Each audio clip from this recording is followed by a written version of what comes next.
क्रांती news, आवाज सर्वसामान्यांचा। सातपूर पहलगाम येथे अडकलेले सातपूर येथील पुंडलिक बोडके, किरण फडोड परिवारासह सुखरूप। महाराष्ट्र क्रांती न्यूजशी केले एक्सक्लुझिव्ह संभाषण। तेथे सध्याची काय आहे परिस्थिती बघा सविस्तर।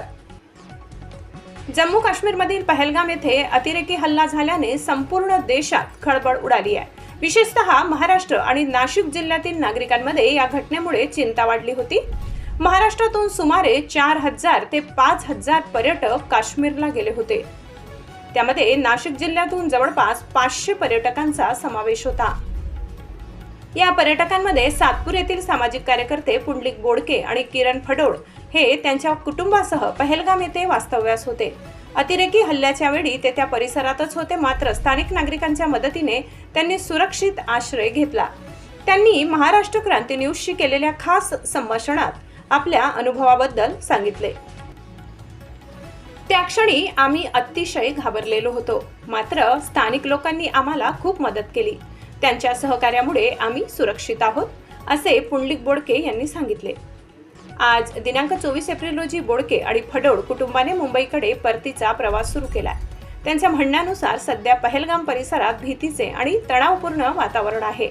वाहनांची कसून तपासणी केली जात असून सुरक्षा व्यवस्था अधिकच कडक करण्यात आली आहे। या भ्याड हल्ल्यात आतापर्यंत 28 जणांचा मृत्यू झाल्याची माहिती असून काही जण गंभीर जखमी आहेत। विशेष म्हणजे अतिरेक्यांनी धर्म विचारून पर्यटकांची हत्या केल्याने ही घटना अधिकच धक्कादायक आहे। पुंडलिक बोडके आणि किरण फडोड हे सुखरूप परतत असल्याची बातमी नाशिककरांसाठी दिलासादायक असली तरी हल्ल्यामुळे पर्यटनावर मोठा परिणाम होण्याची शक्यता आहे। महाराष्ट्र क्रांती न्यूज कडून त्यांच्या आणि सर्व पर्यटकांच्या सुरक्षिततेसाठी सदिच्छा। महाराष्ट्र क्रांती न्यूज साठी मुख्य संपादक प्रकाश बागुल, सातपूर, नाशिक। पुंडलिक बोडके, मी नाशिकवरून आलो आहे। माझ्यासोबत माझे संपूर्ण कुटुंब आहे।